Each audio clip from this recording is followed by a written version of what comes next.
Hola, muy buenos días. ¿Qué tal? ¿Cómo están? Bienvenidos, bienvenidas a este nuevo foro del financiero.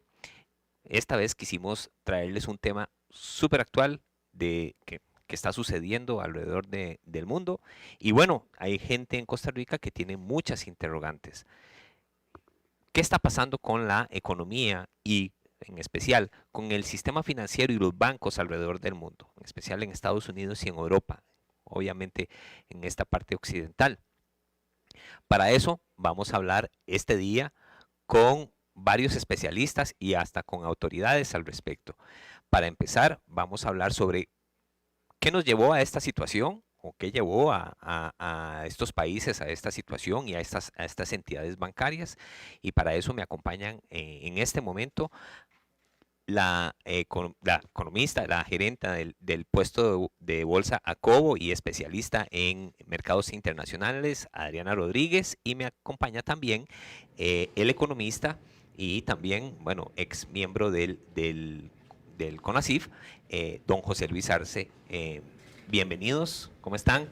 Muy bien, muchas gracias por invitarnos. Muy bien, muchas gracias. No, gracias a ustedes por venir. Bueno, vamos a lo que vinimos y es prácticamente tal vez la pregunta de lo general a lo específico. ¿Qué pasó en la economía que nos lleva, voy a hablar en primera persona del plural porque vamos a ver, lo que está en Estados Unidos realmente nos afecta casi que de manera muy cercana. Entonces, ¿qué pasó en Estados Unidos que nos lleva a estas situaciones del famoso Silicon Valley Bank, ¿verdad? Que se vio en medio de una crisis y contagió a otro banco? Pero hablemos de las razones macroeconómicas de esto, si las hay. Entonces, esta es la primera pregunta. La pregunta es para los dos, si me pueden ayudar. Vamos a ir cavando más profundo y hasta razones más específicas para luego dejar el asunto para la segunda parte del foro. No sé, Adriana, claro, por favor. Gracias. Con gusto. Bueno, muy buenos días a todos. En el tema de Silicon Valley, hablando de lo macro, ¿verdad? A lo específico, la coyuntura económica que derivó en lo que les pasó tiene mucho que ver primero con un escenario de un ciclo alcista de tasas de interés de la Reserva Federal, un ciclo alcista que para muchos empezó tarde y eso hizo que ese mismo ciclo tuviera que ser más empinado y más agresivo de lo que hubiera necesitado ser si la Reserva Federal hubiera empezado unos 6 meses antes, un año antes, a elevar tasas de interés. Entonces, este ciclo agresivo de tasas de interés al alza empieza a afectarlos de ciertas formas. La principal es que empiezan a ver sus depósitos empiezan a reducirse porque estos flujos de dinero pues se van buscando tasas de interés más altas que ahora están disponibles en los bonos del Tesoro del gobierno de Estados Unidos, pues son bonos de corto plazo, líquidos, considerados los más seguros, ¿verdad? Entonces ahí empieza a haber una salida o una fuga de depósitos. Otro elemento macroeconómico importante es que este banco se dedicaba a un nicho específico, ¿verdad? Se dedicaba a startups, fintechs, empresas de Silicon Valley relacionadas a tecnología que tuvieron un boom muy importante durante la época de la pandemia, ¿verdad? Pandemia, claro. Todos estuvimos encerrados en nuestras casas demandando servicios tecnológicos y estas empresas crecieron de forma exponencial. Sin embargo, pues, pasado pandemia, pues vemos que este mismo sector empieza a tener desaceleraciones importantes, empiezan a reducirse en cuanto a su capacidad. Lo hemos visto Salesforce, por ejemplo, recortando su personal en un 10%, Amazon con despidos, Microsoft, todo este sector tecnológico empieza a desacelerarse. Y estas mismas empresas que eran su principal nicho, empiezan también a quemar, por decirlo de alguna forma, su capital, ¿verdad? Empiezan a usar capital de trabajo y eso también se junta con depósitos que se están yendo, ¿verdad? Entonces ellos empiezan a verse en una industria que se está contrayendo. Entonces eso básicamente deriva en que al final necesitan ir a levantar capital. Creyeron que el mercado los iba a analizar menos en esa salida a buscar capital y no fue así, más bien se expusieron en su administración, se expusieron en sus números, en sus indicadores como banco y eso detonó ¿verdad? En cuestión de días detonó lo que terminó siendo un banco intervenido. José Luis, Sí. Adriana dice que la Reserva Federal fue un poco lenta, ¿verdad? Y ahora incluso más bien nos tiene muy atentos sobre qué van a hacer. Tomaron una decisión pensando en el Silicon Valley Bank, pero ¿cuál es su lectura sobre las decisiones de política monetaria de la Reserva Federal que terminan afectando a esto? Yo creo que hay un elemento que mencionaba muy bien Adriana que tiene que ver con el efecto que tuvieron los aumentos en las tasas de interés sobre la liquidez en el sistema financiero, ¿verdad? Y también en particular sobre ciertos bancos, porque como bien también planteaba Adriana, el Silicon Valley Bank era un banco muy particular, ¿verdad? No era un banco típico, era un banco que más se parecía a un fondo de mercado de dinero que a un banco tradicional que da crédito, capta depósitos y da crédito. Entonces, un entorno de tasas de interés alcista, ¿verdad? Junto con un banco que tenía un portafolio de inversiones muy, muy amplio, que había estado perdiendo valor por los aumentos en las tasas de interés, generó la corrida bancaria y lo puso en una posición un poco más débil que el sistema bancario en general. Yo creo que todos los bancos en general, cuando están bien administrados, cuando están bien regulados en general, soportan esos aumentos en tasas de interés, no sin dolor, obviamente, pero aquí en particular, en ese sector y en ese banco en específico, la estructura del banco fue un elemento que generó incertidumbre y provocó la corrida bancaria. Ahora, ya volviendo a tu pregunta específica, bueno, aquí el tema, lo interesante creo yo de esto, es que la Reserva Federal y en general los bancos centrales, también el europeo, está enfrentado un poco a este dilema, tiene el dilema de continuar el proceso de restricción monetaria pensando en terminar de conjurar el riesgo inflacionario, ¿verdad? Pero al mismo tiempo, cuando suceden estas cosas, digamos, la salida del libro de texto y lo natural es tratar de proveer la liquidez necesaria para que este problema, que es un problema de liquidez, ¿verdad? Básicamente no un problema de solvencia, en el caso de Estados Unidos, se pueda resolver, digamos, apaciguar las aguas, calmar a los depositantes y un poco evitar que eso se convierta en un tema sistémico más amplio, ¿verdad? Y eso es lo que hemos visto las últimas 2 o 3 semanas. Hemos visto bancos centrales que por una parte proveen liquidez para ayudar el proceso de ajuste en el sistema financiero ante la salida de los depósitos. En el caso de Estados Unidos, la Reserva Federal no solo proveyó liquidez a través de mercados de corto plazo, sino que además también, por ejemplo, el Tesoro, el gobierno federal decidió aumentar la cobertura del seguro de depósitos al 100% de los depósitos de este banco, porque en eso también este banco era muy distinto. Casi el 85% de los depósitos no estaban cubiertos porque eran depósitos de muy alto valor, eran más de $250,000 por depositante. Eso lo hacía más, digamos, sistémicamente un poco más complicado para enfrentar esto y además, como decía Adriana también, está en un sector que es clave para la economía estadounidense, al cual no se le podía dejar sin fondos. Entonces, el Tesoro y la Reserva Federal proveen liquidez. Pero al mismo tiempo, la misma Reserva Federal, unos cuantos días después, en su reunión del Comité de Política Monetaria, sube los tipos de interés, para continuar con el proceso de ajuste monetario. Entonces, yo creo que ahí hay 2 señales interesantes. Una es la reacción rápida de reguladores y de la Reserva Federal para aliviar el problema original en los bancos.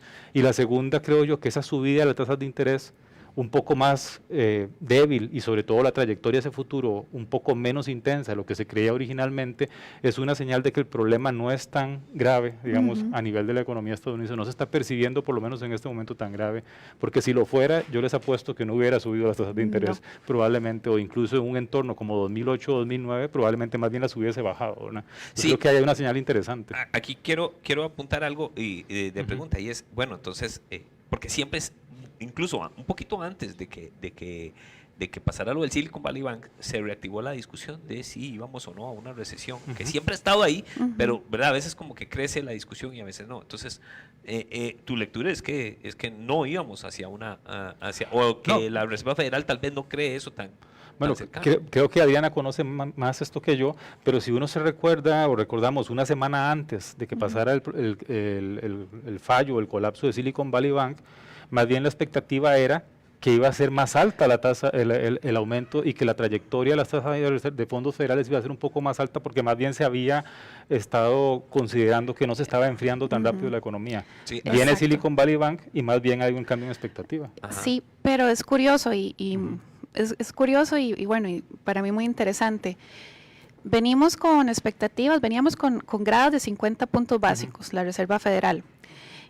tenemos un par de lecturas o varias lecturas de inflación un poco más frías de lo que se esperaba, entonces el mercado empezó a cambiar estas expectativas y dijo, bueno, ya no son necesarios los megabrincos como le pusieron a Estados Unidos, sino que ya podemos ir a gradas de 25 puntos básicos. Entonces, la Fed, al pasar de 50 a 25, creó esa expectativa de que ahora todas las que vienen son de 25, para que eventualmente ya sean estables, de ya no subir más.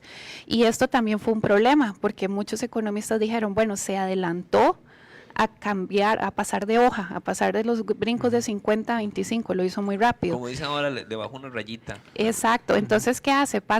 Hace ese incremento de 25, las lecturas de empleo siguen siendo muy fuertes, las lecturas de ventas minoristas siguen siendo muy fuertes, y entonces ya se le ve como difícil que vuelva a 50, porque ya lo había dejado atrás.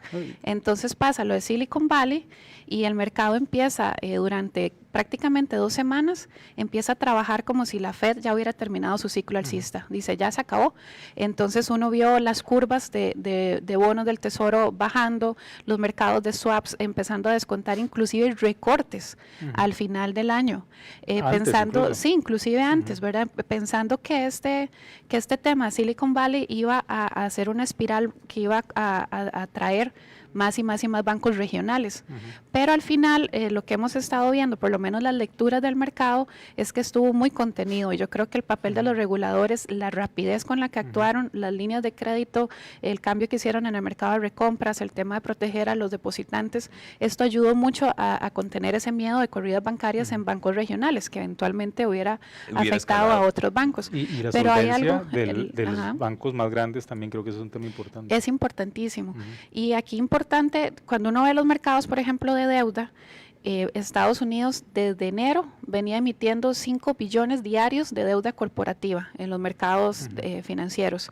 En la semana del Silicon Valley, hasta el 19 de marzo, no se lanzó deuda nueva. Y después de ahí otra vez empezaron a salir la deuda corporativa, inclusive Costa Rica salió, ¿verdad? Digamos, en un entorno de mucha volatilidad, la emisión de Costa Rica no hubiera tenido tanto sido éxito. Posible. Entonces eso es señal de que sí. Congelaría toda emisión. Se hubiera congelado el crédito y la liquidez que fluye en los mercados, que ese era el miedo. Entonces pareciera que hubo un bache, pero que fue de cierta forma solventado de forma práctica y rápida, y entonces eso ayudó a que la economía otra vez cayera sobre su carril, ¿verdad? Ahora, si vamos para una desaceleración, otra vez la discusión de la recesión que hemos dicho en varios foros que es la recesión más esperada de la historia, yo creo, humana, ¿verdad? Tenemos como 2 años de estar diciendo, bueno, viene recesión, y nada que llega, y el empleo fuerte, pero bueno, entonces otra vez caemos a esa discusión, y el papel de la Fed yo creo que quedó claro, o sea, no ha terminado su ciclo alcista. Esto pasó, se contuvo, pero aquí seguimos adelante porque la inflación todavía está en un nivel que es incómodo para la economía de ellos. Precisamente te iba a hacer esa pregunta. Bueno, ¿cuál es el último mensaje? ¿Cómo lo interpreta, Adriana, de la Fed? Es decir, ¿cuánto más puede durar ese ciclo alcista, esa preocupación de la Fed sobre la inflación, ¿verdad? Porque entonces ahí creo que eso significaría que existirá sobre el sistema bancario y sobre el sistema crediticio estadounidense esa presión de que hay tasas altas. ¿Por cuánto tiempo más? No sé si ya se dieron a conocer las minutas de la última reunión, pero ¿cómo lo está leyendo el mercado? Ahí hay varias contradicciones, ¿verdad? Está lo que dicen los economistas y analistas, que estamos esperando que hayan por lo menos un par de aumentos más, que lleve la tasa de 5 a 5.50 en los próximos 6 meses. Y están las expectativas de mercado y los contratos de mercado y cómo se está moviendo el mercado, donde no ve tal vez un ajuste más y listo, ¿verdad? Ese es ahorita el punto en el que estamos. Yo creo que se está llegando al final, ya el proceso de ajuste alcista de tasas de interés. Además, la contracción de liquidez y el aumento en la volatilidad, aunque ha sido pequeño, es un elemento contractivo per se. Es decir, le ayuda, aunque parezca paradójico, el entorno le ayuda a la contracción Ajá. de la demanda en el caso de la Reserva Federal. Eso hace que el aumento en tasas sea menor y probablemente más corto. Ese es un elemento importante también, que es algo bueno en medio de la turbulencia que ha habido en los mercados, que por cierto es muy distinto, digamos.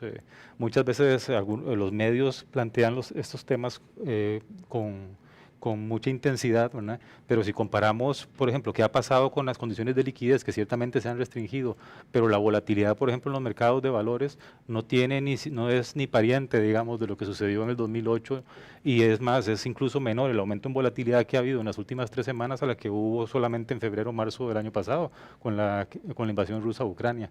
Entonces es un fenómeno que pareciera contenido, ¿verdad? Ajá. Ahí hay un asunto que a mí me llama poderosamente la atención y que ya ustedes dos lo mencionaron. Tiene que ver con confianza y con velocidad de acción. ¿Verdad? Voy al revés, velocidad. Es un problema, sobre todo en Estados Unidos, lo vimos con Silicon Valley Bank, la gente le hizo una corrida no en las oficinas, sino desde el celular. Un riesgo del que vamos a hablar ahora más tarde, que siempre ha estado por ahí. Pero las autoridades, dicen ustedes, actuaron rápido y como los bomberos cercaron el fuego, ¿verdad?, para que no se siguiera expandiendo. Esto, ¿cuánto peso tiene?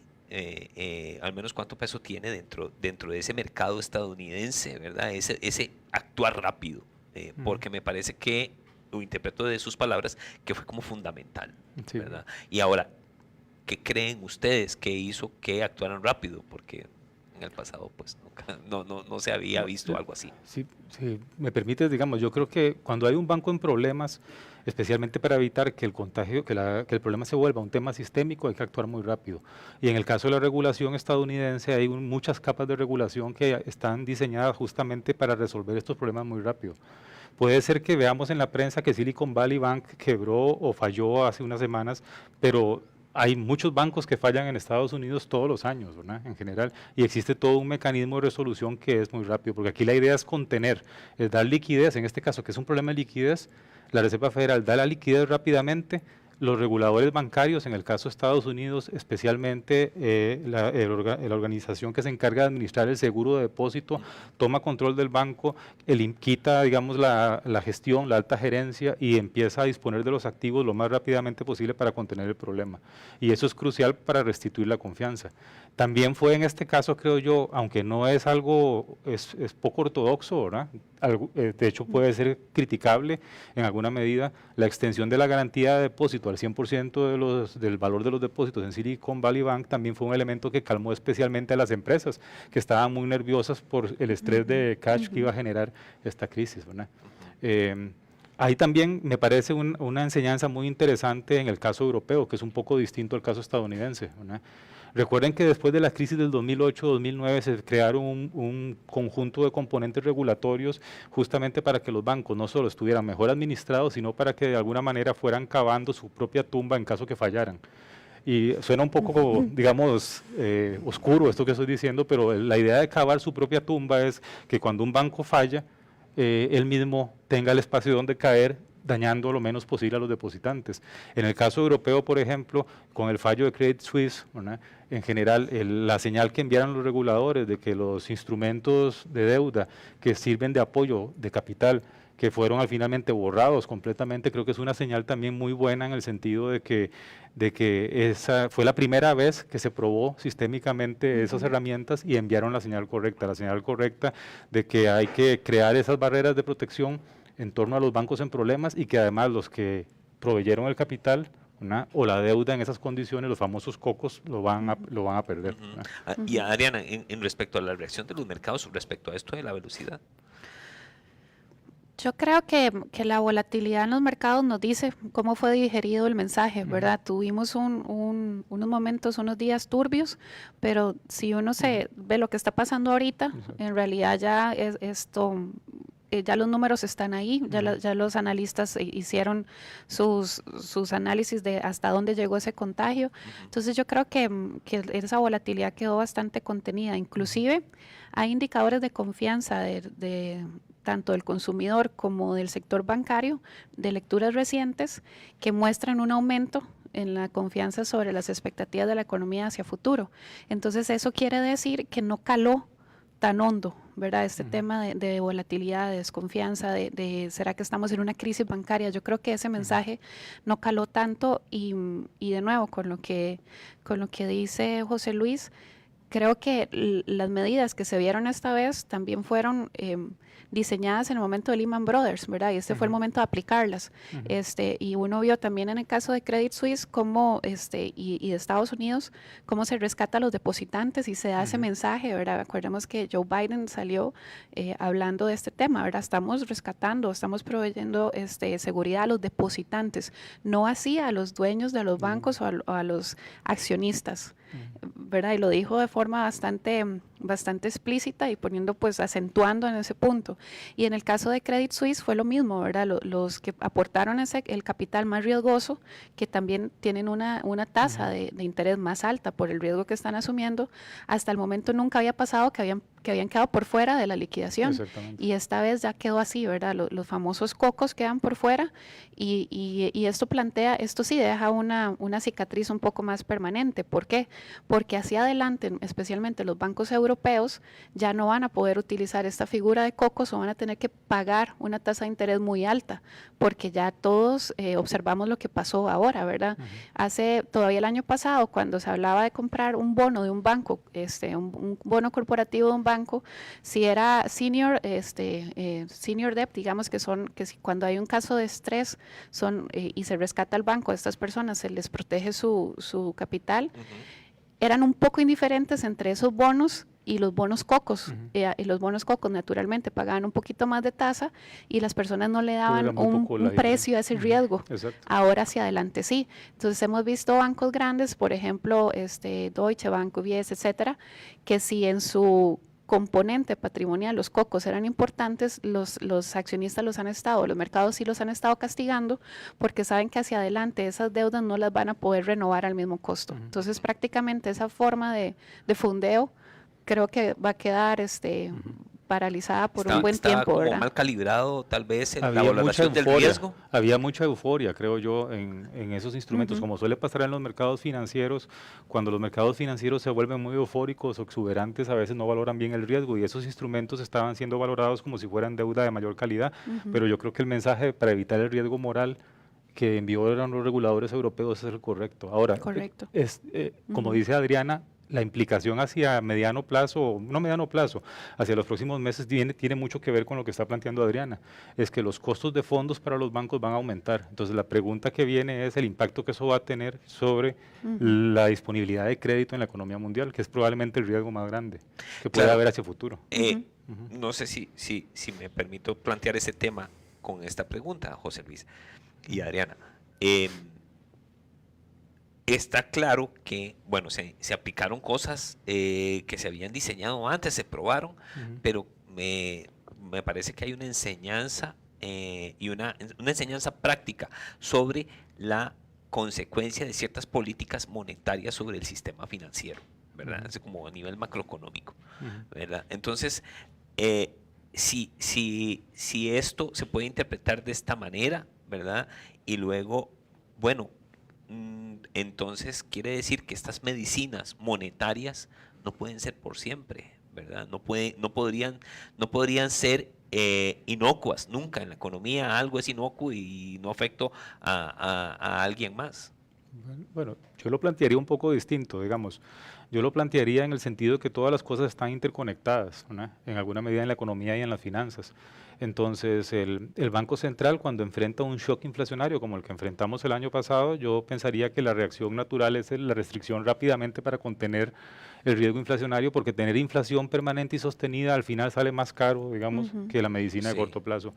Y donde lo planteo un poco distinto es en el siguiente sentido. Los bancos tienen la responsabilidad, los bancos y los participantes del sistema financiero tienen la responsabilidad de en su gestión estar seguros que pueden enfrentar este tipo de ajustes. Digamos, yo creo que nadie se lo puede haber esperado, nadie lo puede haber tomado por sorpresa. puede ser que fuera rentable inicialmente, por ejemplo, en el caso de los bancos fallidos, exponerse a ciertos riesgos, ¿verdad? Pues entonces los bancos tienen que ser responsables, a veces hay que obligarlos con la regulación, pero es como cuando uno se toma una medicina, hay efectos colaterales, ¿verdad? Lo que hay que asegurarse es que los que tomen la medicina sean responsables y que la regulación además esté chequeando que los bancos estén preparados cuando suceden estas cosas, pero es inevitable, digamos, es parte de cómo funciona la economía y el mundo y el sistema financiero. Adriana, había, aprovechando la palabra, mucha euforia sobre no solo las emisiones corporativas del sistema financiero, de los bancos, sino también qué compraban ellos, qué invertían anteriormente a esto. Claro, es que, ¿verdad? Y pasa siempre que llegamos al final de un ciclo, ya sea hacia el alza o hacia la baja, ¿verdad? En el caso de la pandemia, la Reserva Federal sacó liquidez bajo las tasas y eso hace que los inversionistas en general empiecen a asumir más riesgos de la cuenta porque quieren ver tasas de interés altas, ¿verdad? Quieren tener una tasa parecida a lo que tenían antes, ¿verdad? A veces uno se queda anclado a cierto rendimiento, yo ocupo un 5, necesito un 7, ¿verdad? Entonces eso hace que se vaya asumiendo más y más riesgo en el sistema en general. Lo hacen los inversionistas en sus portafolios personales de inversión, lo hacen las empresas en sus negocios, ¿verdad? En sus estrategias y lo hacen los bancos, ¿verdad? Se van moviendo hacia actividades que les den esos retornos que andan buscando, ¿verdad? Y eso es lo que sucede por el tiempo que tuvimos tan exceso de liquidez. Sí, y tan corto y tan rápido el cambio. Y tan rápido el cambio y el exceso tan amplio, ¿verdad? Porque las medidas monetarias pandemia fueron inclusive casi 3 veces más en proporción más grandes que las que tuvimos en 2008-2009, ¿verdad? Y estamos ahorita viendo la factura de eso, que es la inflación. Y más bien es interesante, perdona que me meta acá, que a pesar del ajuste tan rápido, pasar de tasas negativas a nivel de la economía mundial a tasas positivas en un tiempo relativamente rápido, más bien yo creo que ha salido barato el proceso de ajuste desde el punto de vista del sistema financiero, lo cual habla bien de lo que se hizo después del 2008-2009 a nivel de la economía mundial. Y de regulación. Y de regulación y de gestión de los bancos y en general. Sí, ok. Adriana, ¿qué podría usted interpretar de lo que está por venir? ¿Verdad? De lo que falta, ya hablamos un poquito de la FED, pero ¿cuál es su lectura de lo que está por venir, sobre todo en Estados Unidos y en Europa? Bueno, tiene que ver justo lo que acaba de decir José Luis, ¿verdad? Ese aumento de tasas tan alto en tan corto plazo, todavía no estamos viendo las consecuencias de eso en la economía de forma completa, ¿verdad? Sí hemos visto indicadores, por ejemplo, en el mercado inmobiliario, ¿verdad? Que hubo una exuberancia, ya tenemos varios meses de tener precios de las casas a la baja, tenemos indicadores de ventas de casas también, ya con 4 o 5 meses negativas en el cambio mensual. ¿Por qué? Porque ese costo de hipotecas está subiendo muchísimo, el costo de la deuda de las personas está subiendo, el de las empresas está subiendo, y en economía las cosas, los efectos nunca se ven a los 3 o 6 meses, ¿verdad? Siempre se van viendo al año y medio, que ya empiezan a surgir en forma de indicadores económicos. Entonces yo creo que lo que viene es eso, ¿verdad? Ir viendo las consecuencias naturales de un ciclo alcista de tasas al alza que ha sido muy agresivo. Entonces, ¿a dónde lo vamos a ver? Eventualmente lo vamos a ver en el crédito, en el sector inmobiliario de Estados Unidos, lo vamos a ir viendo y últimamente en la generación de empleo en ese mismo país y eventualmente pues todo lo que eso nos contagia a nosotros en materia de actividad económica, ¿verdad? Bueno, particularmente nos fue relativamente bien el lunes pasado, ¿no? Por ahora, ¿verdad? A pesar del ciclo alcista con la colocación de bonos soberanos. Nos fue muy bien porque curiosamente la forma de la curva de Estados Unidos en este momento está en 5% en el corto plazo y 3.50 en el mediano plazo, a 10 años. Costa Rica salió a emitir a 11. Entonces nos hemos aprovechado pues de esa forma que tiene la curva de rendimientos de Estados Unidos. Vean que si uno lo pone como en datos plenos, ¿verdad? Estados Unidos está la tasa de corto plazo de un día a 5% y Costa Rica salió a 11 años a 6.55, ¿verdad? Entonces eso le da a uno una idea muy clara de esa distorsión que está ahí, ¿verdad? Y que como decimos tiene eventualmente que trasladarse a la economía y empezar a verse en los indicadores económicos, ¿verdad? Que esa es la esperadísima recesión que está esperando el mercado, que una vez que se empiece a consolidar, pues va a ser una señal de que sí, ya la Fed probablemente no va a subir más sus tasas de interés. Ahora, pero no, esta recesión no es que necesariamente vaya a ocurrir, es un temor, un riesgo, pero no es una cuestión. Lo que pasa es que hay recesiones de recesiones, ¿verdad? Sí. Ujú, Si están las muy exacto. profundas o las que son más débiles, que son Ujú. parte del ciclo económico habitual. Ujú. Yo soy optimista, digamos, en el sentido de que creo que la economía estadounidense es evidente que se está desacelerando y se va a desacelerar un poco por este shock porque Ujú. afecta las expectativas y la canalización de crédito, pero yo no creo que vaya a haber una recesión muy profunda. Me parece que va a ser relativamente benigna, ¿verdad? Ujú. Porque además el shock que da origen al ajuste es muy particular, ¿no? Eh, José Luis, bueno, pero básicamente quería también plantearte esa pregunta. ¿Cuál es tu perspectiva Bueno, en varias cosas y sobre todo en una, política monetaria? ¿Verdad? internacionalmente yo Ajá. creo que, me parece que en el caso de Estados Unidos ya estamos llegando al final del ciclo alcista, ¿verdad? Yo creo, como planteaba Adriana, que vamos a tener probablemente solo una o dos, a lo sumo, subidas adicionales en la tasa de fondos federales. No creo, como el mercado espera, que las tasas bajen muy rápido. Yo creo que la Reserva Federal, conociendo a los banqueros centrales, van a mantenerse con tasas en esos niveles algunos meses más, pero probablemente ya en el 2024 vamos a ver ciertas reducciones.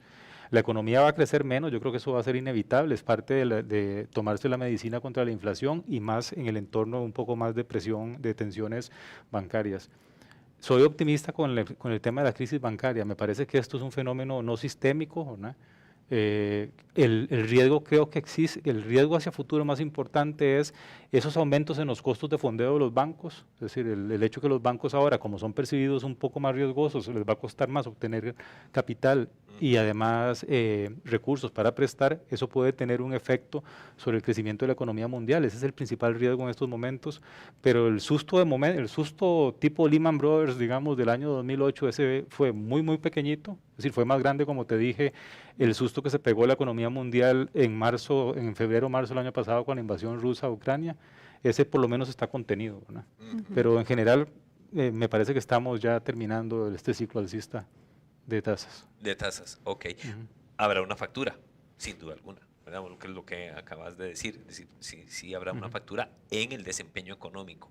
Claro. Ahora, ¿cómo ve usted la capacidad económica por ejemplo, economías como la de Estados Unidos, como Ujú. la de Alemania, como la de Inglaterra, Ujú. de reponerse luego de que pase o que ya se prolongue un Ajá. poquito más con el descenso de las tasas? Ujú. Pensando en que este conflicto en Rusia y Ucrania Ujú. no haya cesado Ujú. y el asunto está en, bueno, ¿cuál es la capacidad de las economías? ¿Cuál es la capacidad de los mercados? Primero José Luis y luego Es que yo creo que aquí más aquí va a depender de los rasgos específicos de cada uno de los países. Yo creo que la economía estadounidense, ¿verdad?, está en una condición para poder enfrentar esto relativamente bien y creo que va a ser uno de los grandes ganadores de este proceso de ajuste. Yo creo que yo creo que la contracción en Estados Unidos o la recesión va a ser moderada y la posibilidad de crecimiento futuro parece ser relativamente alto, excepto quizás por los riesgos políticos que puedan haber, pensando de aquí a 2 años una elección que puede ser muy incierta, ¿verdad? Desde el punto de vista político, creo que Estados Unidos está mejor posicionado. Europa, lo que pasa es que es un vecindario con muchos tipos distintos de países, ¿verdad? Las economías del norte de Europa, por ejemplo, Alemania, por su solvencia y su baja vulnerabilidad, yo creo que van a poder enfrentar esto bien, pero los aumentos en las tasas de interés, especialmente para el sur europeo, tipo Italia, tipo España, por ejemplo, no es que sean países mal administrados, pero son países que tienen en su carga de la deuda, ¿verdad?, especialmente los pecados de las décadas anteriores. Entonces, los aumentos en las tasas de interés los ponen en una posición un poco menos ventajosa para poder responder a esta situación. Y de hecho, si ustedes ven, lo que hace el Banco Central Europeo es muy interesante, porque el Banco Central Europeo está con un ojo viendo la inflación y aumentando las tasas de interés, pero por otro lado sigue proveyendo liquidez en los mercados de deuda para que los países del área del Mediterráneo, digamos, no sufran los efectos que tiene los aumentos en las tasas de interés a nivel europeo. Entonces creo que Europa está un poco en una posición un poco más débil. Además de, hay que añadirle, de que en realidad el que está siendo más afectado por la invasión rusa a Ucrania es Europa, ¿verdad? Yo creo que el resto del mundo los efectos ya se han disipado, ya han sido asumidos y han sido adaptadas, las economías se han adaptado y es Europa principalmente por su dependencia energética rusa que también está cambiando, ya no es la misma de antes, está un poco más expuesto. Soy menos optimista con Europa, creo con Estados Unidos soy más optimista de la capacidad para salir de este ciclo. Adriana, ¿cómo ves vos esa capacidad, esas economías para enfrentar, perdón, tal vez ahí voy a agregar algo, ese tipo de ataques, ¿verdad? Ataque a la credibilidad del sistema financiero, ataques, bueno, políticos o bélicos y ataques, el ataque que produce los movimientos de las tasas de interés y la política monetaria? Sí, no, coincido con José Luis, en el tema de Europa es más complicado, ¿verdad? Todos estos elementos de la guerra, la política monetaria alcista, pero adicionalmente inflación, ¿verdad? En Europa También. la inflación y los precios de la energía están todavía siguen cerca de sus niveles más altos de los últimos 18 meses. Entonces ahí es más difícil, inclusive pensando hacia adelante en expectativas, sigue siendo complicado, ¿verdad? El tema de la guerra entre Rusia y Ucrania. Todo el tiempo está incorporando nuevos elementos, ¿verdad? Todos los meses parece que escala un poquito la tensión, hay que tomar decisiones y eso definitivamente le pone un techo al crecimiento europeo. En teoría, la incertidumbre le resta al crecimiento del PIB cerca de 0.5% por año. En el caso de Europa y este tipo de crisis, yo creo que es todavía más lo que les está restando, ¿verdad? Y en el caso de Estados Unidos, pues... Pero, perdón, en el caso de esos países, 0,5%. Para mí es importante. Es importantísimo, pero creo que aún así esa estimación es optimista.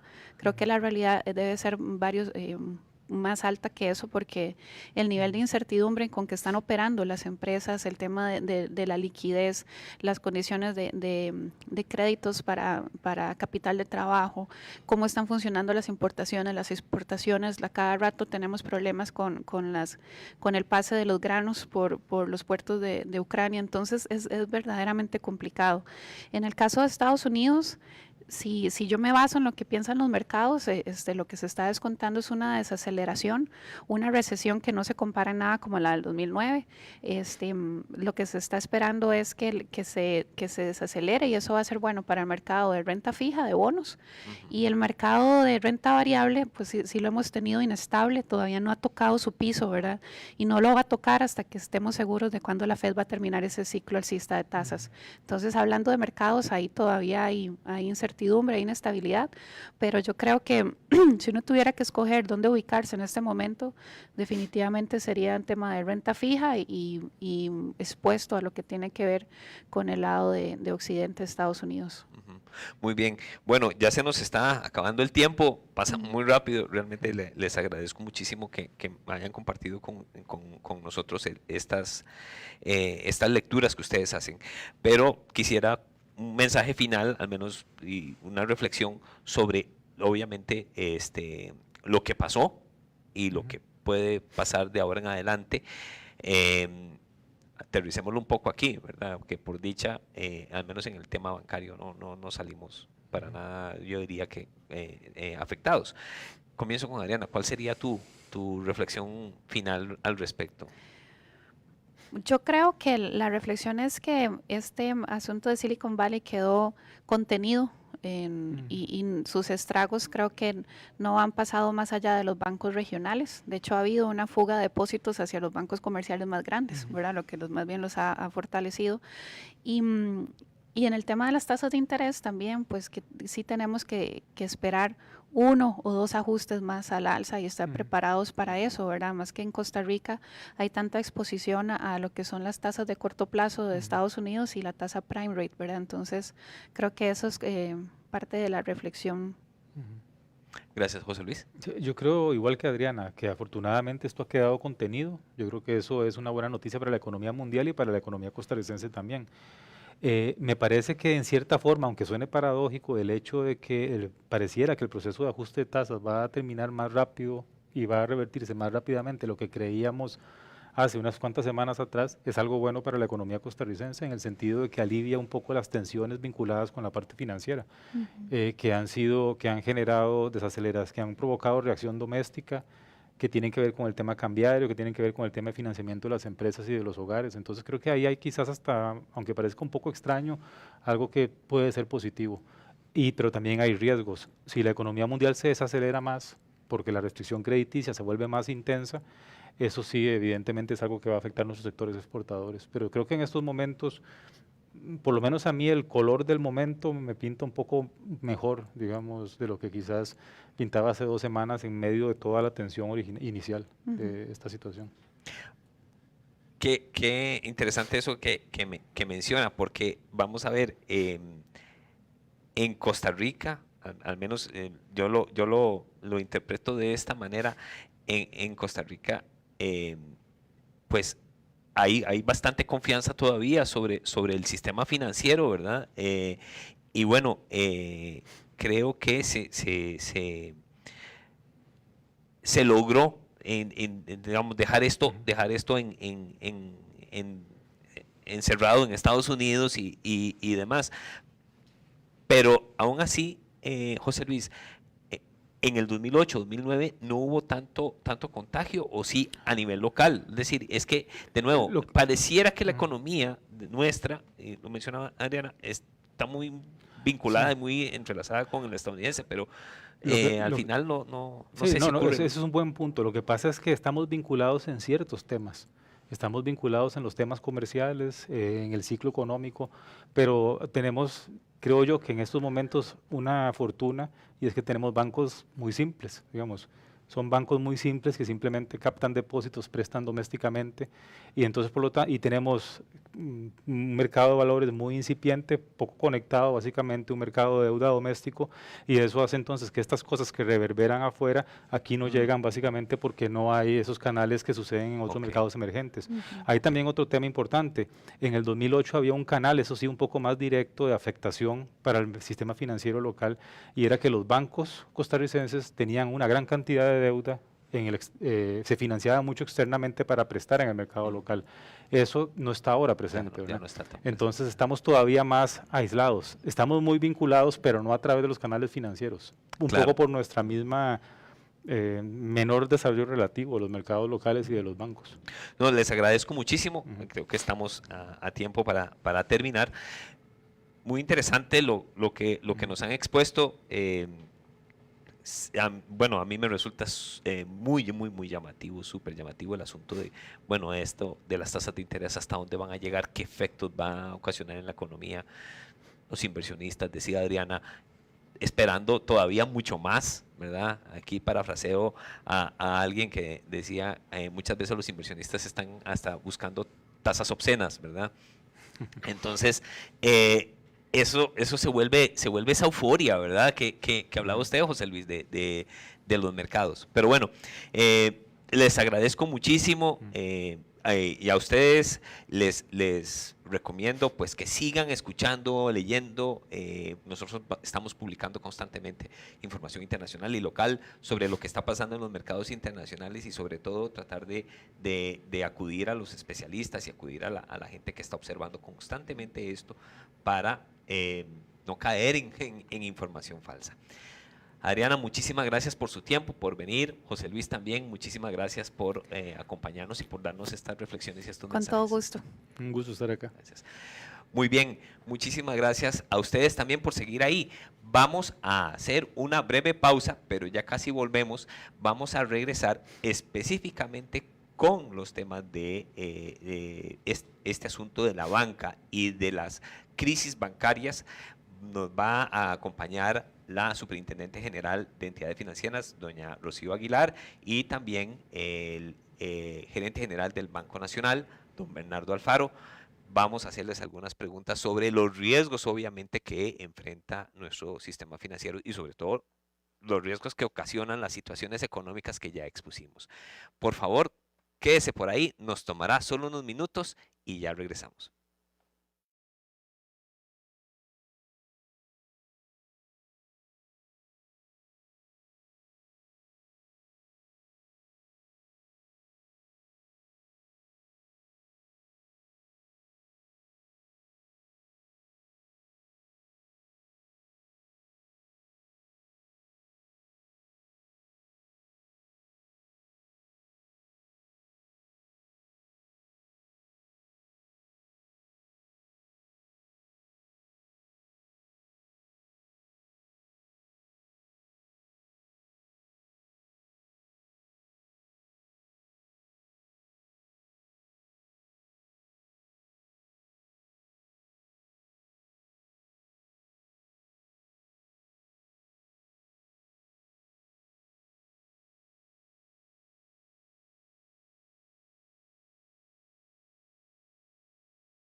Hola, ¿qué tal? Bienvenidos y bienvenidas de nuevo. Qué bueno que se quedaron con nosotros. Vamos a darle inicio a la segunda parte de este foro de lo que sucede en los mercados internacionales. Vamos a empezar de inmediato. Me acompañan esta mañana doña Rocío Aguilar y don Bernardo Alfaro. Doña Rocío es la superintendenta general de entidades financieras, es decir, es la supervisora de los bancos. Y don Bernardo es precisamente uno de los regulados o uno de los supervisados, el gerente general como lo ya hemos expuesto en el financiero, uno de los bancos del sistema financiero, uno de los bancos más grandes del sistema financiero nacional. Por varios indicadores, ¿verdad? Pero bueno, vamos a empezar con el tema de, y establecer las relaciones o las no relaciones que hayan con los temas bancarios internacionales, ¿verdad? Bueno, ¿en qué consiste lo que pasó? Ya lo hablamos un poquito a nivel macroeconómico, pero ¿en qué se parece o en qué no se parece esto al sistema financiero nacional? Doña Rocío, muchísimas gracias por acompañarnos. Muchísimas gracias por esta invitación y creo que las presentaciones anteriores son una excelente plataforma para iniciar con esta conversación. A mí me parece importante, en primer lugar, advertir que llamemos no crisis, sino convulsión que acaba de suceder en el sistema financiero internacional, es apenas quizás un esbozo de las crisis que nuestro sistema financiero está atravesando desde el año 2018. Donde arrancamos 18 y 19 con una crisis fiscal que tuvo impactos importantes en el sistema financiero, tasas de interés muy al alza. Viene el año 19, el año 20 y 21 y nos enfrentamos a una pandemia y todas las implicaciones que esto implicó para el sistema financiero, en donde las autoridades demostraron, yo diría que un ingrediente importante y es la capacidad de reacción. Y la capacidad de reacción fundamentalmente a través de flexibilización normativa para evitar que esto que estaba sucediendo en el mercado pudiera afectar no solo a las empresas y a las familias, sino la misma calidad de los activos de los bancos. Pero además se enfrentan en esa misma época una ley de usura que también trajo al sistema financiero efectos desfavorables y sobre todo, yo diría que a una serie de consumidores. Pensábamos que ya salíamos de esa etapa y viene el sistema y se tiene que enfrentar a un proceso inflacionario, a una guerra, a un aumento elevado de tasas de interés, a hackeos en el país, a instituciones muy importantes y a temas climáticos. Es decir, era un cóctel, digamos, alrededor del sistema financiero. Y entonces decíamos, ya vamos para el año 2023 y como alguien decía, un año que ya parece largo, apenas estamos en marzo y acabamos de enfrentar esta convulsión. Entonces, me parece que lo primero que aquí hay que rescatar es que el sistema financiero costarricense ha demostrado, con todos estos antecedentes que menciono, una resiliencia. Y esto no es un accidente, es una resiliencia que en parte obedece, en primer lugar, a un avance normativo de altos estándares que se viene llevando a lo largo de los últimos años y que ha permitido que el sistema financiero tenga buenos niveles de solvencia y pensemos en la suficiencia patrimonial como esa capacidad para enfrentar pérdidas no esperadas, una calidad de cartera, yo diría que una buena calidad de cartera, con niveles de morosidad relativamente bajos, pero con una excelente cobertura para ese riesgo de cartera del 190%. Aún quedan estimaciones contracíclicas. Tenemos adicionalmente la mayor parte de las inversiones valoradas diariamente, lo cual hace que la parte de inversiones al costo, que era un poco lo que mencionaban ahora, sea un porcentaje relativamente bajo del sistema. También se han desarrollado en los últimos años lo que nosotros llamamos la red de apoyo al sistema y que va desde el caso más reciente, que es la aprobación de la ley de resolución y el Fondo de Garantía de Depósitos.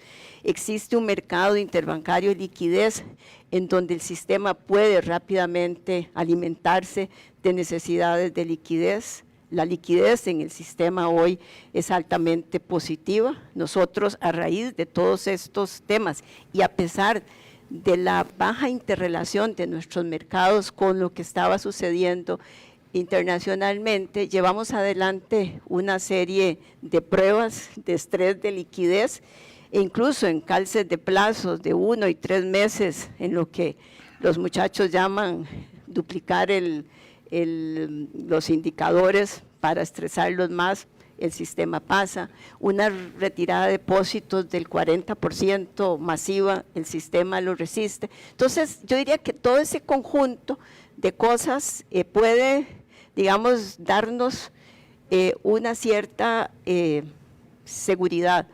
Nunca en estos mercados todos los días son seguros, ¿verdad? Siempre pueden suceder eventos, pero creo que el sistema lo ha demostrado. Pero lo dijo usted, doña Rocío, que, ¿verdad? Cuando estaba empezando, salimos de un año, ¿verdad? Se presentan cosas nuevas.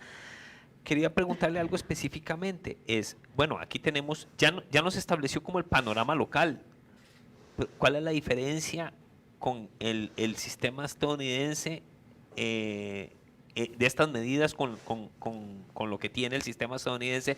Que bueno, como ya nos explicaron ahora Adriana y José Luis, bueno, se reaccionó de manera adecuada, pero no sé si podría usted establecer como algunas diferencias. Sí, yo diría que una primera diferencia es que existe la FDA, ¿verdad?, que es una autoridad de política monetaria, de regulación y de supervisión. En Costa Rica tenemos un entramado que es el Banco Central con la política monetaria, el CONACYF con la emisión normativa y como autoridad de resolución, y la SUGEF, digamos, encargada de la supervisión. Ya aquí hay una primera diferencia, una diferencia de tamaño, por supuesto, gigantesca.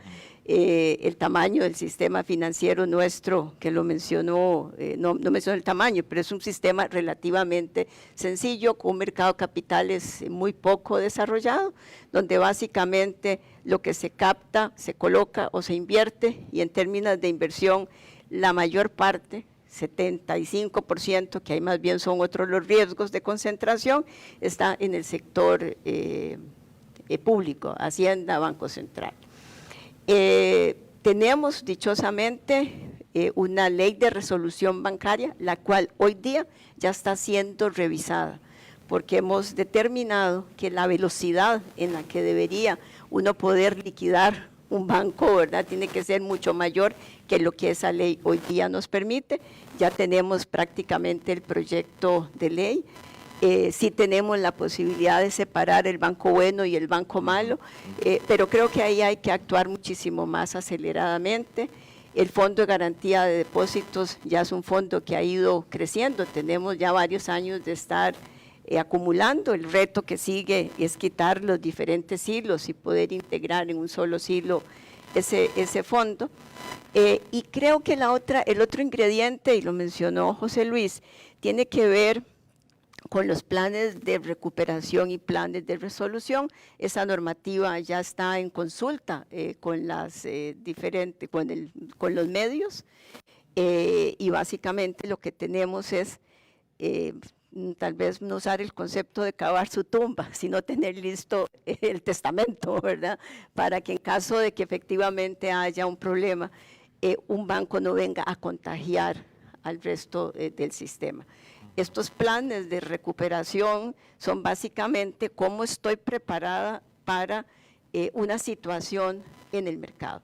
Es como nos enseña hoy día a todos a prepararnos para un terremoto, ¿verdad? O sea, tenemos una serie de un botiquín en la casa, ya sabemos qué tenemos que hacer. Bueno, igual los bancos deberían saber ante una situación de crisis, que puede ser en diferentes ámbitos, cómo poder reaccionar.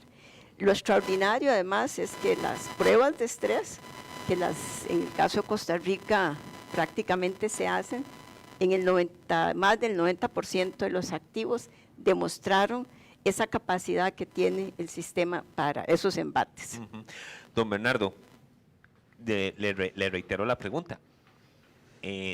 Ojalá desde su óptica y desde el caso práctico del Banco Nacional, ¿pudo ver usted diferencias respecto a lo que sucedió en Estados Unidos con el entorno local?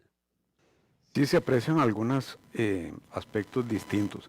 En los Estados Unidos son muy pragmáticos en muchos aspectos, pero también complicados en otros. Son muy pragmáticos a la hora de resolver los bancos. Ese tema de que un banco cae el viernes y al lunes siguiente hay un rótulo con otro nombre en la puerta y los inversionistas depositantes ni se dieron cuenta de qué pasó. El domingo. Exactamente. Eso es de vieja data. Me acuerdo que ellos tenían la habilidad de hacer eso gracias a sus regulaciones, disposiciones. La Fed tiene un poder tremendo, simplemente toman la decisión, van y lo hacen y no le preguntan a nadie, pero también son complicados en algunas otras cosas. Por ejemplo, la Fed supervisa algunos, no todos los bancos, supervisa, incluso tiene un departamento que supervisa bancos internacionales, otro que supervisa bancos locales, pero de pronto aparece el OCC, la oficina del Comptroller of the Currency, que también supervisa otros bancos, e incluso los municipios supervisan. Yo me acuerdo cuando VIXA tenía su oficina en Miami, que era supervisado por el Departamento de Supervisión del Estado de la Florida y por la Fed de Atlanta, que tenía una agencia en Miami. Bueno, entonces es un esquema de supervisión un poco más alambicado, si se quiere.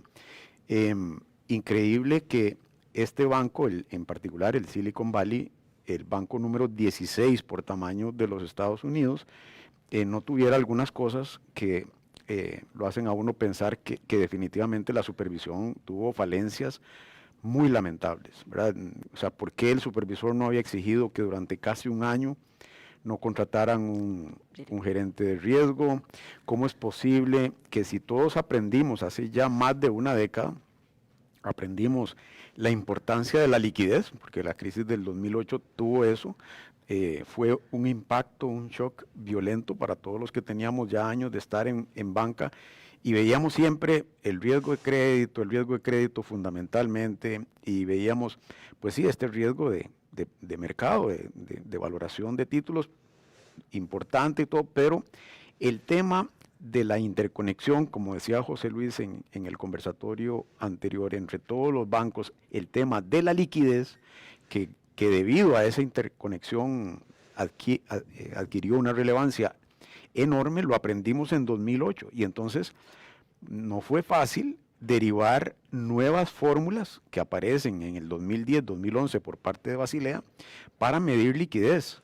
Y una de ellas, el índice de cobertura de liquidez en Costa Rica, la SUGEF lo adaptó posiblemente hasta más rápido que muchas otras jurisdicciones en países desarrollados, y hay algunas de ellas, o las dos fundamentales, el índice de cobertura de liquidez y el índice de financiamiento neto estable, bien calibradas, bien medidas, deberían de haber alertado un caso como el del Silicon Valley.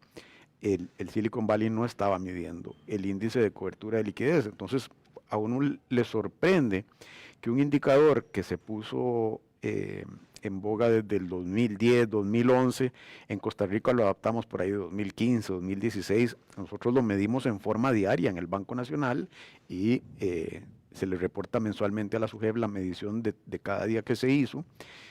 ¿Cómo es posible que no lo hubieran medido? Posiblemente eso les hubiera alertado. Entonces, una diferencia fundamental es, en los Estados Unidos hay tal cantidad de bancos, porque allá son miles de bancos en un país tan grande, y como decía José Luis, fallan cientos de bancos todos los meses, por eso es tan importante el Fondo de Garantía de los Depósitos en ese país, que ya dichosamente nosotros tenemos, gracias a la inclusión que hizo Costa Rica a la OECD, pero justamente que alguna supervisión no sea tan fuerte como la que logra ejercer SUGEF en Costa Rica, que sí tiene un control mucho más directo sobre un considerablemente menor número de bancos, ¿verdad? Son aproximadamente 12, 13 bancos en total, bueno, y las financieras, algunas cooperativas de ahorro y crédito, pero la SUGEP logra tener una cobertura mucho más clara, mucho más directa sobre todo ese sistema financiero nacional que incluso la que vemos en los Estados Unidos.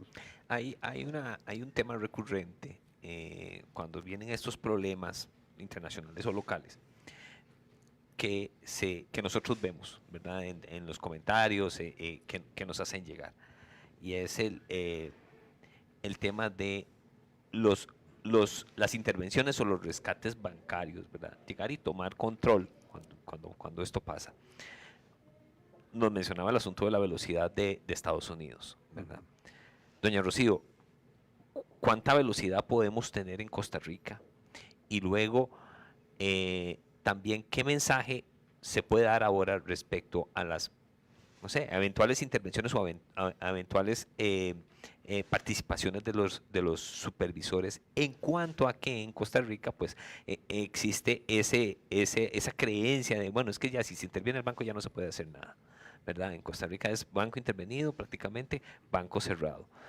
Uno de los últimos casos fue Bancrédito. Entonces, ¿vamos hacia cambiar eso o eso definitivamente no se puede cambiar?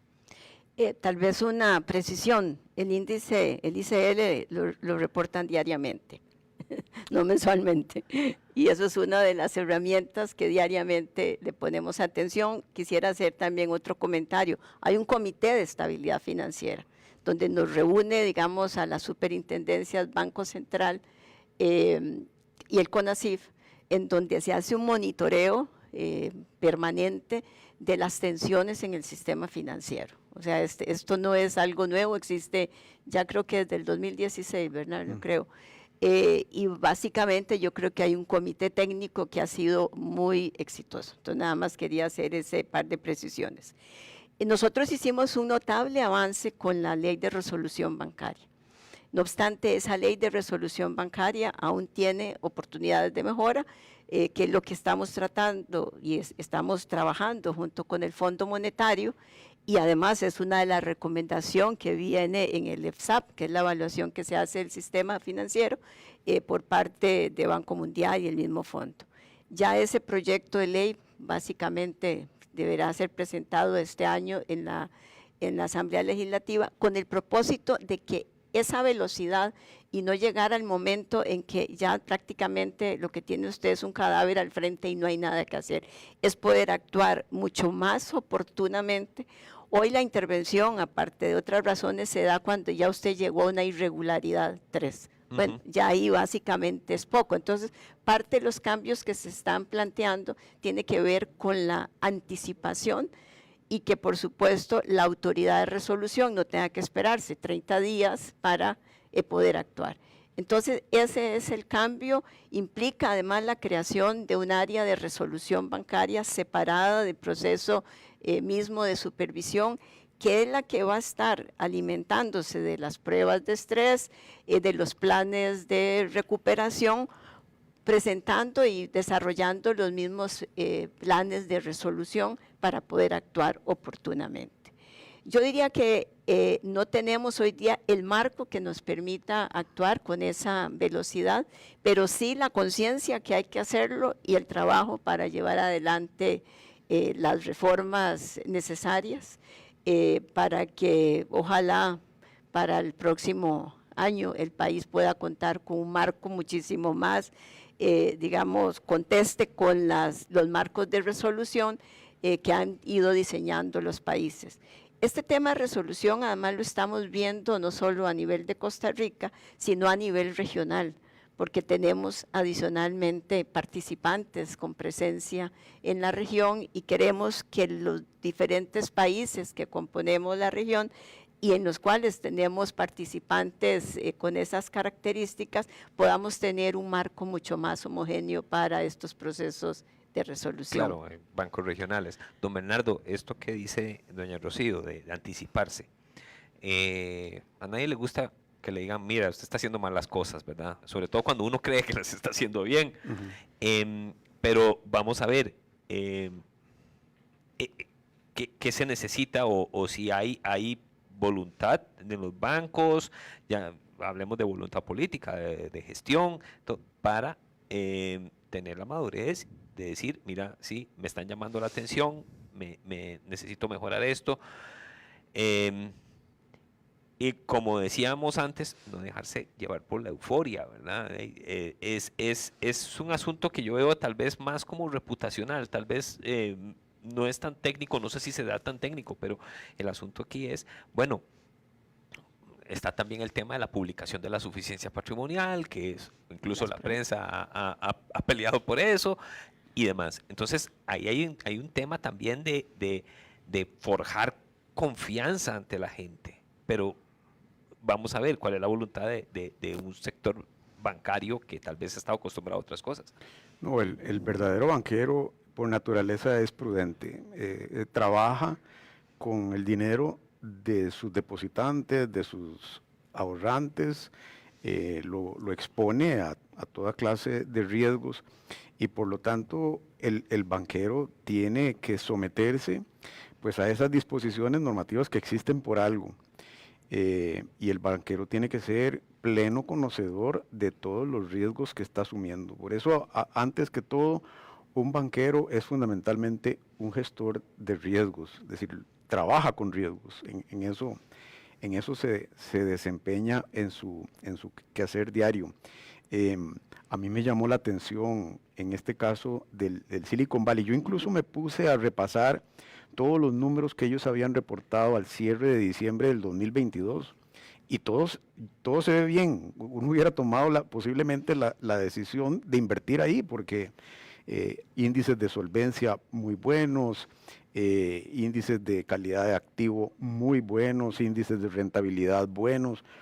Y claro, ahora uno ve el balance y se da cuenta del gran monto, 90 y resto de $1,000 millones en inversiones en valores, que era donde estaban los famosos tesoros estos, y uno ve el dato y uno dice, bueno, están mantenidos al vencimiento, eso significa que no valoran diariamente, eso de alguna manera podría generar algún cuestionamiento, pero de inmediato uno lo que tiende a pensar es, posiblemente sean de corto plazo, estén a un plazo muy breve, porque el negocio de un banco no es tomar dinero de los ahorrantes que está ahí para ser retirado en cualquier momento e invertirlo a 6, 7 años plazo. La duración promedio de esos títulos era de 5.6 años. O sea, eran títulos de muy, muy largo plazo.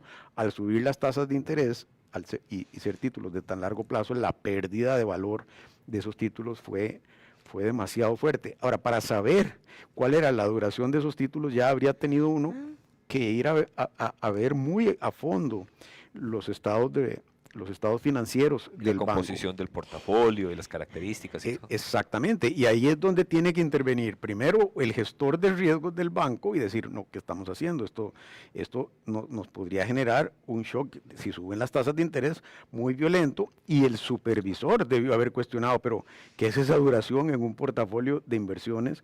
Ese no es el negocio del banco, ¿verdad? Simplemente captar cantidades industriales de depósitos que entraron muy rápidamente y tirarlos a títulos del tesoro, que es la máxima seguridad que uno puede pensar, pero con un plazo tan largo. Tomaron eso muy a pecho, ¿no? Sí, y es que ahí estás hablando de riesgo de crédito, pero el riesgo de mercado no fue considerado en esas decisiones. Exactamente. La calidad del título significa que el riesgo de crédito era mínimo, ¿sí? El plazo del título significa que el riesgo de precio era máximo. Sí. Bueno, y entonces el banquero tiene que balancear las dos cosas y decir, no, esto no puede ser. Y es donde creo que también falló el supervisor, que debió haber cuestionado eso. Entonces, si al banquero viene su gerente de riesgos, viene el supervisor y le dice, estamos haciendo esto mal, esto no es prudente, aquí estamos asumiendo un riesgo de precio, yo creo que el banquero tiene que tener la prudencia y la sabiduría para decir, bueno, deshacemos esto, cambiamos la estrategia. Entonces yo no lo veo tanto como que le llaman la atención, sino que le alertan.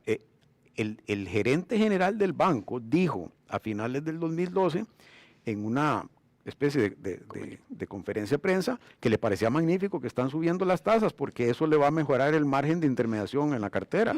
En el 2022. En el 2022. Ajá. O sea, eso claramente, a mí lo que me dice es, bueno, o está mintiendo o no se ha percatado. No conoce el negocio. Exactamente, no conoce el negocio. No se ha percatado de que el aumento en tasas de interés puede beneficiarle el desempeño de su cartera de crédito, pero por el lado de su portafolio de inversiones va a perder hasta la camisa. Y el riesgo de mora, porque también le puede, Sí, se le puede, sí, se le y puede se ir les la mora. deterioró un poquito. Yo pude ver ahí que a finales del 2022, como las tasas empezaron a subir desde digamos, principios mediados del 2022, se les había deteriorado un poquito la morosidad, pero nada que yo vi el deterioro en la mora y no me pareció que era significativo. Pero llegaría a hablar eufóricamente, Sí. para usar la palabra de ahora temprano, de tasas de interés y que vean qué bien que nos va a ir, es ignorar este montón de aspectos, ¿verdad? Así Volver a ver para atrás y ver a ver qué tiene en su portafolio, ¿verdad? Exacto. Doña Rocío, esto se vigila en Costa Rica. Por ejemplo, inversiones. Sabemos, y ya hablamos aquí el año pasado en este mismo piso, sobre las pensiones y lo que eso ocasiona, pero esto se vigila en el caso de los bancos. Por supuesto, además, como mencioné anteriormente, buena parte, yo diría que casi el 80% están valoradas a mercado. Adicionalmente, los bancos utilizan esos instrumentos, dados los instrumentos que hoy día tienen, como garantía en el mercado interbancario de liquidez para en algún momento que se requiera o haya una necesidad poder cubrirla. Pero yo creo que este es un caso que podemos llamar emblemático y nos sirve no solo a la industria, sino a los supervisores. Y hay ya lecciones que el mismo Toronto ha empezado, digamos, a desarrollar sobre este caso. Y lo primero para el supervisor es conozca el negocio, ¿verdad? Conozca el negocio que está supervisando. Aquí tenemos básicamente un banco de nicho, un banco de nicho enfocado en sector tecnológico, en las startups, en donde tenían empresas que habían, a raíz de la pandemia, acumulado importantes cantidades de efectivo por los cierres, etcétera, que empiezan a depositar. Entonces tenemos depositantes de montos superiores, ¿verdad?, a los $250,000 que era la garantía. Depósitos prácticamente a la vista, el mayor porcentaje de los depósitos que se habían captado era a la vista, algunos con cero tasas de interés. El banco no tiene la capacidad de trasladar eso a crédito, por eso es que el riesgo, la cartera se vio poco afectada, sino que lo traslada en una maravillosa decisión a los tesoros, ¿verdad? ¿Qué pasa cuando y de nuevo, aumento de tasas de interés y todas las implicaciones que esto ha tenido? Lo que nos encontramos entonces es de que los depositantes se empiezan a ir al tesoro y ahí es donde se le estrecha la liquidez. Entonces el banco no tenía realmente ni las medidas de liquidez, ni el ICL, ni el IFNE, ni ninguna de todas estas regulaciones que hoy día aplican al mercado para poder atender esa tensión. Rápido crecimiento es otra de las lecciones. No crecer rápido es algo malo, pero el rápido crecimiento que mostró ese banco en el año 21-22 y donde la organización no tuvo la capacidad de generar la gobernanza, administración de riesgos para poder atender estas necesidades, ¿verdad?, que implicaba ese crecimiento. El tercero, que me parece es un tema también interesante, es que el riesgo de mercado es un riesgo que las entidades financieras deberían de estar controlando, administrando y mitigando, y ese banco simplemente creo que ni tenía idea que ese riesgo existía. No habían hecho ejercicios de estrés, o sea, un ejercicio de estrés usted hubiera con anticipación, por lo menos dicho, bueno, aquí este aumento de tasas de interés me va a generar esta problemática, por supuesto menos planes de recuperación, que era cómo poder oportunamente actuar. Así que yo creo que no solo para la industria, sino para los supervisores, esto es un caso por dicha, de lecciones para nosotros hasta el momento sin costos, ¿verdad? Porque básicamente podemos aprender de ellos sin los la costos. clase gratis. La clase nos está saliendo gratis, pero creo que son lecciones que deberíamos incorporar dentro de la administración de riesgos, las entidades financieras, conozca su negocio, ¿verdad? Estábamos, como dijimos al principio, en negocios de alta mortalidad, ¿verdad? Que son básicamente las startups. Así que yo diría, resumiendo, tenemos al sistema hasta el momento lo suficientemente blindado, lo seguimos blindando, porque la hoja normativa nuestra, la ruta que viene es seguir profundizando las mejoras en el sistema y aprender de esto. Ahora, cambiando o planteando aquí otros temas relacionados, hay dos que quiero tocar con ustedes. Uno es la atención de riesgos y luego hablaremos de la atención de la confianza.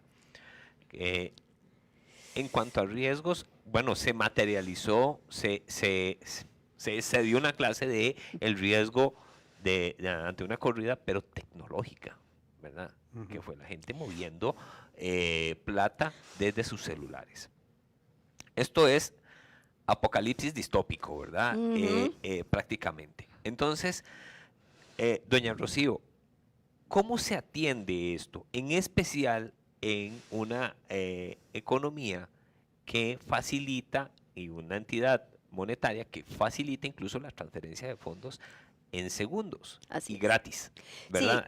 Sí. Es decir, muy bien por eso, magnífico. Pero la facilidad que tengo en este momento de mover plata de una cuenta a otra y de vaciar una cuenta, ¿verdad? Es sumamente fácil en Costa Rica, dichosamente, de que existen estas cosas, pero ¿cómo se atiende ese riesgo? Sí, este es un tema que creo que lo mencionaba la CEO de Citigroup, ¿verdad? Que es la gran transformación que hoy día tiene el sector bancario ante una corrida. Antes en la corrida usted tenía la fila, ¿verdad? Bajaba la cortina y vuelva el lunes, ¿verdad? Fin de semana no abrimos. Incluso, bueno, nosotros tuvimos alguna experiencia con un banco local. Pero hoy día, efectivamente, hay dos fenómenos. Esa altísima digitalización, o sea, la mayor parte de los clientes sabe además cómo mover dinero fácilmente. Las redes sociales, ¿verdad?, que no existían años atrás, y la posibilidad de que los rumores vengan a propagarse. Por eso, el elemento confianza, el sentido de oportunidad, son elementos que son indispensables para poder administrar una crisis como esta. No se puede evitar del todo. Entonces, lo importante son autoridades que puedan oportunamente salir. Por eso nosotros estamos hoy día con ese monitoreo completo de cómo se está moviendo el mercado, quiénes son los que están demandando, por qué están demandando. Y tenemos estimada la eventual salida y corrida por sumas considerables, ¿verdad? Que se puedan, por supuesto, atender. Ahí la participación del Banco Central, del mercado interbancario de liquidez, va a ser muy importante. Es que además hablamos de incluso no se requiere ni dinero físico. No.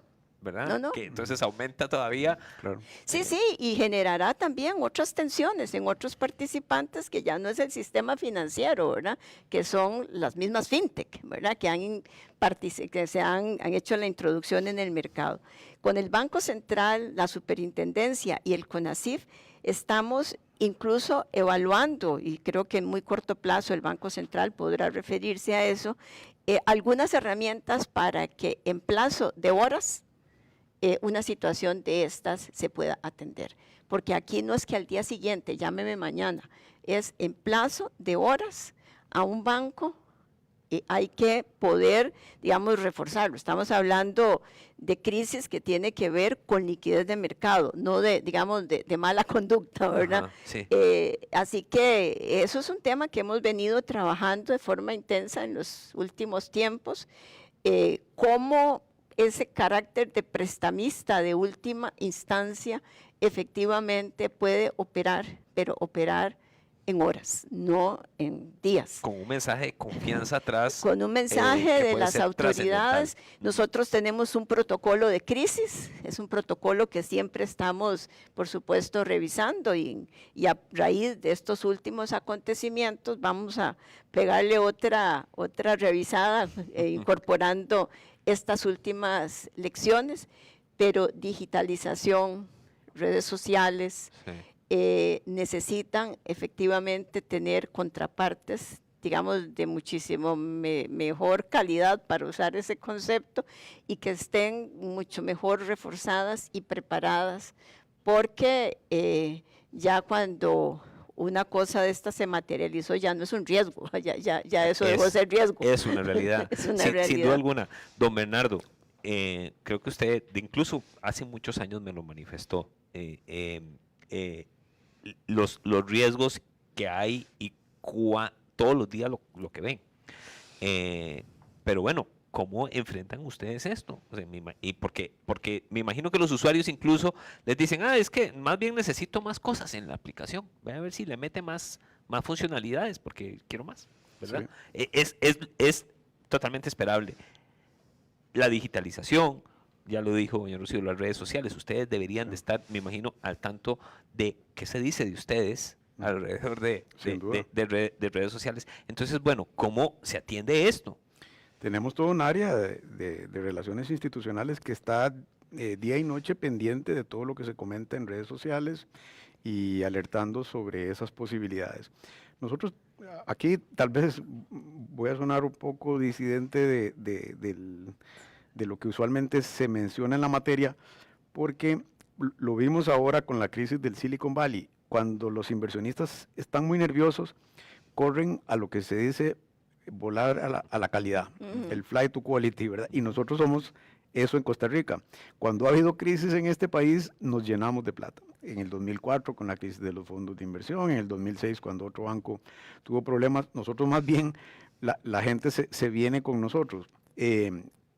Como somos el banco más grande y la gente así nos aprecia, entonces tenemos ese tema. Ahora, no nos vamos a dormir en los laureles y pensar que no puede ocurrir algo. Entonces, tenemos siempre esa previsión de estar muy atentos a qué se está diciendo en redes sobre nosotros y cómo está nuestra reputación. Pero lo que decía doña Rocío es fundamental, sobre todo lo que dijiste, Sergio, del mensaje. Esa comunicación es crítica, o sea, la velocidad a la que las autoridades o incluso otros bancos salen a decir las cosas es tal vez incluso más importante que algún mecanismo al que se puede acceder para obtener recursos. En el caso del Silicon Valley, que saliera el FDIC a decir y la Fed a decir, no, están cubiertos todos, incluso los depositantes de más de $250,000. Eso ya inmediatamente fue un corte importante. Detrás del Silicon venía el First Republic Bank, que es muy parecido al Silicon y ya se estaba empezando a trastabillar. Salió un grupo de bancos a decir, acabamos de depositarle $30,000 millones al First Republic porque confiamos en él. Se acabó el nervio, se acabó el problema, ya nadie siguió sacando dinero. En el caso del Credit Suisse, que es muy distinto al caso del Silicon Valley. Sí, ellos arrastraban una serie de problemas, incluso que dicen que desde el 2008. Desde hace 3 años. Bueno, desde hace 3 años se había recrudecido mucho, perdieron muchísimo dinero en varios escándalos como Greensill y como Archegos Capital Management, que fueron caídas en las que perdieron como $15,000 millones solo en esas dos. Tuvieron muchísima inestabilidad en su junta directiva y en su gerencia. Cambiaron la junta directiva y la gerencia no sé cuántas veces en los últimos años. Era un banco que venía demostrando que iba adquiriendo cada vez más números de la rifa, ¿verdad? Entonces al final pues, terminó afectado y el UBS lo compró. Pero igual, el que hayan salido las autoridades suizas a decir no vamos a dejar que este banco se caiga y propiciamos la fusión con el UBS, eso inmediatamente también cortó el nerviosismo. Un domingo, ¿verdad? Un domingo en la tarde, ¿verdad? Con reformas legales incluso, ¿verdad? Sí. Ahora, volviendo a la pregunta, don Bernardo, el asunto de pasar plata fácilmente. Sí. Esto, ¿cómo se atiende, verdad? Sí, bueno, ahí, así como la plata puede salir fácilmente, también podría ingresar fácilmente, ¿verdad? Y ahí es donde es importante esos protocolos que mencionaba doña Rocío, sobre todo con el Banco Central. Estoy hablando de poder acceder al mercado interbancario de liquidez, el MIL. Ahí hay cualquier cantidad de dinero porque uno lo que tiene que tener son garantías de títulos valores. Eso nos daría a nosotros acceso a muchísimo dinero, igual electrónico. Ujú. Doña Rocío, la confianza, el mensaje o la construcción de la confianza, sabemos que se destruye muy fácilmente y recomponerla es complicado. Pero digamos que sí, ¿qué estructura tenemos nosotros en el sistema financiero nacional para, en caso de que haya un daño a la confianza, se restituya? Yo diría que número uno, y ha sido la experiencia en los últimos años, una excelente y constante comunicación con la industria. Esa yo diría que ha sido un poco de los factores de éxito que yo siempre menciono. Segundo, las autoridades actuando oportunamente. Puede ser muy bueno el mensaje, pero si llegó 2 días después, ya es tarde. Y entonces, esos protocolos que tenemos nosotros diseñados para crisis son realmente, digamos, una materia muy importante. Nosotros tenemos un equipo que le llamamos detención, ¿verdad? En el cual nos comunicamos de manera inmediata y sabemos que el Banco Central, el CONACYF y la Superintendencia van a actuar de manera coordinada. Pero ahí la clave es el mensaje y la comunicación, y no todas las entidades tienen digamos, la dicha de contar con una garantía del Estado, porque en el caso que mencionaba Bernardo, de que ellos se convierten en refugio, pues evidentemente tiene que ver con sus buenos indicadores, su calidad y su tamaño, pero también porque tienen garantía del Estado. Pero de todos los que tenemos, únicamente nos quedan 2 con garantía del Estado, y es básicamente, me parece, ese tema del sentido de oportunidad, de cuál va a ser la medida para proteger al sistema en ese momento, así como en la época de pandemia, la flexibilización normativa casi que en la misma semana del decreto, Bernardo, usted estaba ahí, se hizo la flexibilización normativa, el Banco Central salió con el famoso préstamo. De la facilidad de crédito. Ve qué interesante, en el caso nuestro, en el caso de Costa Rica, el sistema, el CONACYF, Banco Central, todos actuamos. En la famosa fondo de avales nunca llegó siquiera a operar, ¿verdad? No, pasaron discutiendo no sé cuánto tiempo y al final terminó que ya lo van a derogar. Me parece que la comunicación lo tenemos claro, el nivel de coordinación es indispensable, y la oportunidad es volver a salir con el mensaje claro. Hoy día nuestro fondo de garantía de depósitos no cubre lo que cubre en Estados Unidos, pero ya la herramienta, digamos, existe. ¿Sí? Se cubre prácticamente casi que a todos los depositantes que está previsto cubrir, ¿verdad? Que son los de 6 millones de colones por o cuenta. Menos. Sí. Pero ya llegamos a ese nivel. Sí, prácticamente. A los 6 millones por cuenta. Sí, incluyendo, por supuesto, a la parte del encaje que también lo alimenta. Que lo usa por mientras. Nada más tengamos presente que desde el punto de vista de volumen, esto es pues un monto relativamente bajo. Lo que tenés es una cobertura muy amplia de depositantes como personas. Sí. Para ir terminando, ya nos queda muy poco tiempo, pero quiero hacer una pregunta a don Bernardo. Usted lo dijo, ¿verdad? Y lo acaba de reiterar doña Rocío, que ustedes son el vuelo hacia la calidad. Ese apellido, perdón, pero ese apellido les complica aún más el asunto en un eventual escenario de riesgo. Es decir, decir que son la calidad del mercado o son el destino, el vuelo a la calidad, yo creo que les endosa más responsabilidad. Claro. Responsabilidad, sí, sin duda. Sí. ¿Qué cree usted que se hace diferente en el Banco Nacional para preservar eso? Bueno, yo no voy a negar que, como bien lo dice doña Rocío, el tema de la garantía estatal es fundamental. Pero es que históricamente el Banco Nacional... Perdón, quiero que me interprete bien.